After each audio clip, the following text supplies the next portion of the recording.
आकाशवाणी भोपाल से प्रस्तुत है सिंगरौली जिले की चिट्ठी। आलेख अमित द्विवेदी। वाचन स्वर दीपा सिंह। सिंगरौली नगर पालिका निगम सिंगरौली के द्वारा शहर के विभिन्न सार्वजनिक स्थानों पर वाटर कूलर लगाए गए थे, लेकिन इन वाटर कूलरों की वर्तमान स्थिति देखें तो पूरी तरीके से मरम्मत के अभाव में बदहाल पड़े हुए हैं। जो सही भी है, ठंडा पानी की जगह गर्म पानी निकल रहा है। यही हाल कलेक्ट्रेट का भी बना हुआ है। यहाँ पानी के लिए अधिकारी कर्मचारियों के साथ साथ आम जनता को पानी के लिए दर दर भटकना पड़ रहा है। हालात ये है कि महीने के प्रारंभिक दिनों में ही सिंगरौली जिले का टेम्परेचर 44 डिग्री के आसपास पहुंच रहा है। जिले में गर्मी पूरे शबाब पर है। सुबह 8 बजे के बाद घर से निकलना मुश्किल हो रहा है। दोपहर के समय तो स्थिति भयावह हो रही है। जिस तरीके से गुरुवार को सिंगरौली का टेम्परेचर 44 डिग्री पर पहुंचा तो ऐसा प्रतीत हुआ कि आसमान से आग बरस रही है।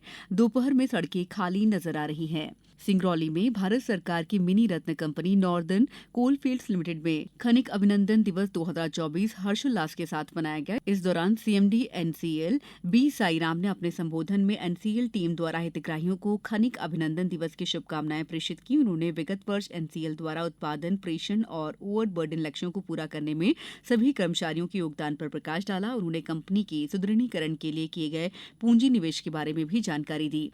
निदेशक कार्मिक मनीष कुमार ने एनसीएल टीम को खनिक अभिनंदन दिवस की बधाई दी और कहा कि एनसीएल सदैव सभी कर्मियों के कल्याण को समर्पित है और आने वाले समय में एनसीएल कर्मचारी कल्याण और समाज के उत्थान की दिशा में नई इबारत लिखेगा। सिंगरौली में अदाड़ी फाउंडेशन की ओर से सरई तहसील के अंतर्गत आदिवासी बहुल गांव जत्था टोला स्थित आंगनबाड़ी केंद्र पर बुनियादी शिक्षा को बढ़ावा देने के उद्देश्य से 3 से 6 वर्ष तक के नामांकित बच्चों को निःशुल्क यूनिफॉर्म बांटे गए। जिले में सरकार द्वारा कक्षा 1 से लेकर 8वीं कक्षा में अध्ययनरत विद्यार्थियों के लिए कई तरह से लाभान्वित करने हेतु अनेक योजनाएं चलाई जा रही हैं, जिसमें चितरंगी विकासखंड के अंतर्गत संचालित सभी बैंकों के शाखा प्रबंधकों को बीआरसीसी के द्वारा एक पत्र जारी किया गया है। वहीं नौडीहवा चौकी पुलिस ने तमई चौकी बैरियल के पास से अवैध रेत लोड टिपर वाहन को जब्त करते हुए खनिज अधिनियम के तहत कार्रवाई की है। पुलिस को गश्त के दौरान सूचना मिली कि ग्राम तमई जंगल चौकी बैरियल के पास एक टिपर वाहन रेत लोड बगदरा की तरफ जाने के लिए खड़ा है। सूचना के उपरांत मौके पर पहुंची पुलिस ने टिपर वाहन क्रमांक GJ05U2268 के पास पहुंचकर वाहन चालक से पूछताछ की। पूछताछ के दौरान वाहन चालक अपना नाम कुंतेश विश्वकर्मा पिता शिव कुमार विश्वकर्मा निवासी गौरवा थाना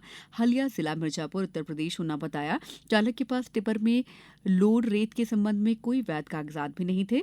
चालक सून नदी के गढ़वा घाट से रेत लोड कर हलिया ले जा रहा था, जिसे पुलिस ने जब्त करते हुए विभिन्न धाराओं के तहत मामला पंजीबद्ध करते हुए विवेचना में लिया है।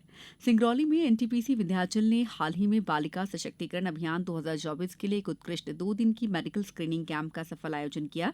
ये कैंप विंध्याचल के मैत्री सभागार में 29 अप्रैल से 30 अप्रैल 2024 तक आयोजित किया गया और 18 विभिन्न गांवों से 119 बालिकाओं ने भागीदारी की। सिंगरौली में एनटीपीसी विंध्याचल ने 1 मई 2024 को मनाए गए श्रमिक दिवस के अवसर पर एक विशेष कार्यक्रम का आयोजन किया। इस कार्यक्रम में विशेष रूप से कंपनी के श्रमिकों के समर्पण को सम्मानित किया गया और उनका योगदान माना गया।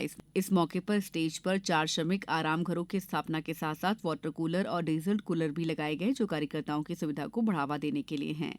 सिंगरौली में संचालित सभी ताप विद्युत गृह और एनसीएल स्टोन क्रेशर सहित जिले में स्थापित औद्योगिक कंपनियों को केंद्रीय प्रदूषण नियंत्रण बोर्ड द्वारा निर्धारित की गई गाइडलाइन का 100% पालन करना अनिवार्य है। गाइडलाइन का उल्लंघन करने वालों के खिलाफ कार्रवाई किए जाने हेतु कलेक्टर चंद्रशेखर शुक्ला के द्वारा क्षेत्रीय प्रदूषण अधिकारी को निर्देश दिए गए हैं। वहीं कलेक्टर चंद्रशेखर शुक्ला के निर्देशानुसार जिला पंचायत के मुख्य कार्यपालन अधिकारी गजेंद्र सिंह नागेश के मार्गदर्शन में बैगा हितग्राहियों को, सचिवों को, रोजगार सहायकों और विस्तार अधिकारियों द्वारा मोबिलाइज कर शिविर के माध्यम से जन कल्याण योजनाओं का लाभ बैगा वसाहतों में दिलाया जा रहा है। उधर सिंगरौली में Indian red cross society Singrauli द्वारा 1 मई विश्व मजदूर दिवस के अवसर पर गरीब श्रमिक बच्चे और परिवारजनों के लिए निःशुल्क स्वास्थ्य परीक्षण शिविर का आयोजन रामलीला मैदान के पास अंबेडकर चौक पर आयोजित किया गया। जिले की चिट्ठी समाप्त हुई।